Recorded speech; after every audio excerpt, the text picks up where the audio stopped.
1962 before his daughter and stepson took over. Amazon say it's looking forward to ushering in the next phase of Bond. Well, joining me now live is Matt Gourley, actor and host of the James Bonding podcast. Matt, very good to see you. Why do you think this has happened now?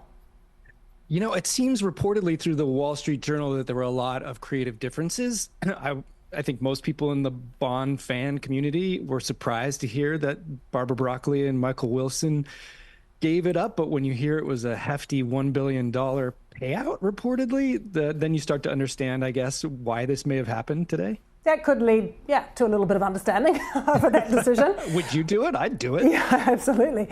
Matt, when Amazon says they're going to have full creative control, I mean, that does send some alarm bells off for Bond fans. What do you think that will mean? Yeah, this has been a family heirloom in the Broccoli clan for 60 plus years. Some would be concerned, I think, that a big corporation like Amazon that is driven a lot by data and metrics and algorithms might really change the Bond that we're used to.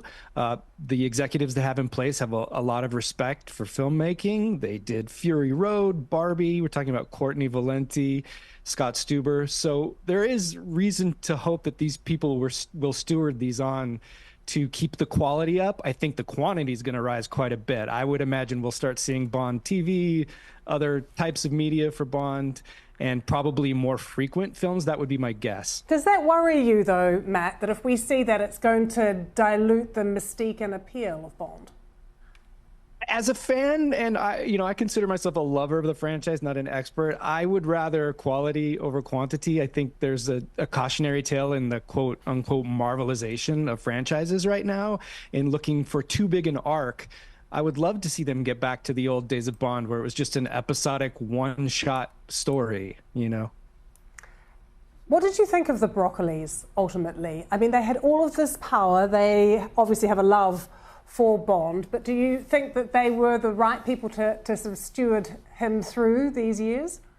I do, definitely. They really took pride in the franchise, and not all of the films were perfect. There was fallow times and there was lush times, but they always really seemed to care. And I think that's what was so surprising about today, because all the reporting was that they were fighting and standing up for the core kind of cinematic experience of a James Bond film.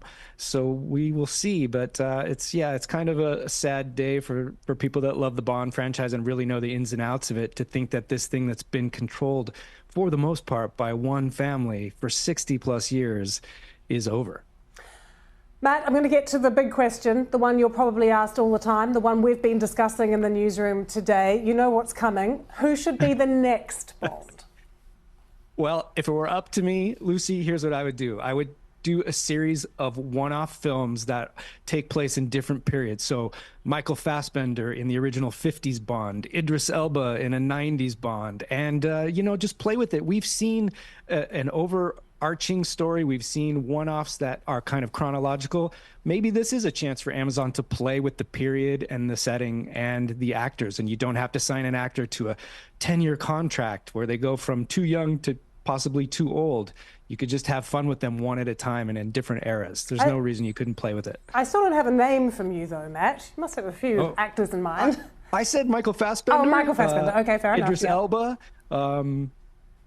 Those come to me top of mind. Do you have a favourite Bond as well? I guess that would be my other question, and I'm sure it's another one you get asked. Yeah, we always have this theory on the James Bonding podcast that the kind of Bond who is your Bond when you come of age or when you're born into an era is your favorite. So, it's not always the most popular choice. I love Roger Moore. However, Daniel Craig has become my favorite right out of the gate. Casino Royale is my favorite Bond movie, and I just think he mastered the role. Really great to see you, and it'll spark lots of conversations in households everywhere, I think, once again, about who the next Bond might be. Matt Gourley, thank you so much. Thank you, Lucy.